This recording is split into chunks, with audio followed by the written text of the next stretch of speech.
Hi Self Magazine, my name's Mandy Ingber. I teach yoga to Jennifer Aniston, and today I'm going to teach yoga to you.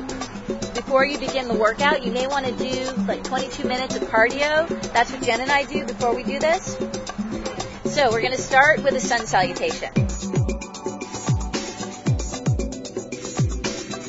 When you're exercising, and particularly when you're practicing yoga, there are always three energies at work. And I actually think that this is true in life. There's the energy that's pulling you down, that's gravity. So I want you to feel that gravity. At the same time, there's this energy that's lifting you up. I call that inspiration. It's the thing that gets you up in the morning. Gravity's sort of like life, planting you down.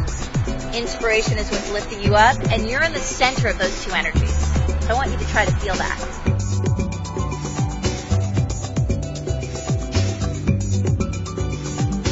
Butterfly is a hip opener. So let's open those hips. We're going to go from butterfly to scissor kicks. This might be a little awkward of a transition, but I don't want to miss the inner thighs. Sometimes when you're doing strength poses like this, staying connected to your breath helps you to stay balanced and maintain the same kind of focus. So continue to stay connected to your breath and keep your mind open. The key to one-arm balancing is to lift the underside of the waist up. You really want to stay out of the shoulders, so really push down into the floor as you're doing this pose. Between each side, I like to do a set of push-ups. I don't lift weights or anything. My arms are totally from doing yoga. Okay, so next up, we're going to do crescent pose. From crescent pose, we're going to move into walking lunges. This is a moving pose, so you may want to give yourself a little bit of space while you're doing them. Let's take it to the bridge. I've heard that it takes at least 30 seconds for a stretch to be really effective. We're going to hold this one for 2 minutes. Okay, so we're going to take it to a pelvic tilt.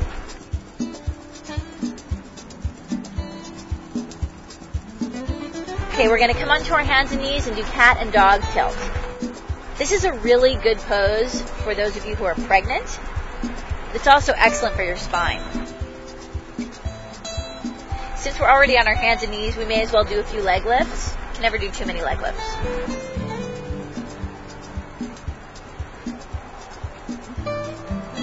From here, we're going to go into tree. The key to balance is not to think about anything. Good luck. Today, we're going to move from tree into plie squats. You're going to need to focus on your breath because this can get pretty intense.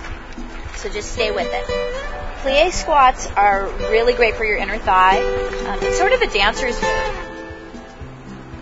I'd like you to try to hold chair pose for anywhere between 30 seconds and a minute. Usually when you're holding a pose for a long time, you want to quit. That's the moment your body is making a breakthrough. From chair pose, you can easily transition into squats.